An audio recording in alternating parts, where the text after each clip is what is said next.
fa dawo Bola Ahmed Tinubu Najeriya jiya ta janyo ta ce ku ce dewa a Najeriya. Wasu ma hankalinsu ya tashi bacin da ya daga hannun shi sai ga alama allurar da ake sa marasa lafiya. Waɗanda ba sani ba, Bola Ahmed Tinubu ya share sama da wata ɗaya a ƙasar Faransa yana hutun vacation wato hutun shakatawa kamar yadda masu faɗa magana da yawunsu suka faɗa.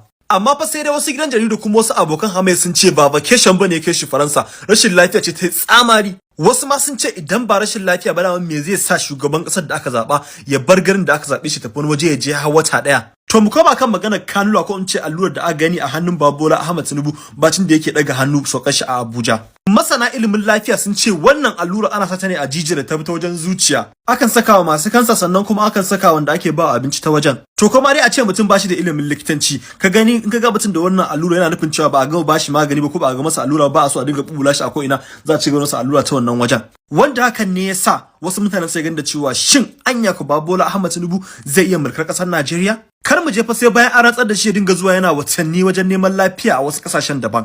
Ta dai bangaren kuwa masoya ko in ce magoya bayan Bola Ahmed Tinubu suna ganin da cewa abokan hamaya ne suke tone duk wani abu da suke tonowa suna towa ne domin kada a rantsar da Bola Ahmed Tinubu 29 ga watan Mai. Suka ce dole a rantsar da Bola Ahmed Tinubu ko suna so ko ba sa so, kuma bugu da ƙari rashin lafiya babu wanda ya fi ƙarfinta. Su ko masu magana da yawun Bola Ahmed Tinubu har yanzu cewa suke fa lafiyar shi kalau. Shin me ra'ayinku dangane da wannan batu? Allah ya samu dace.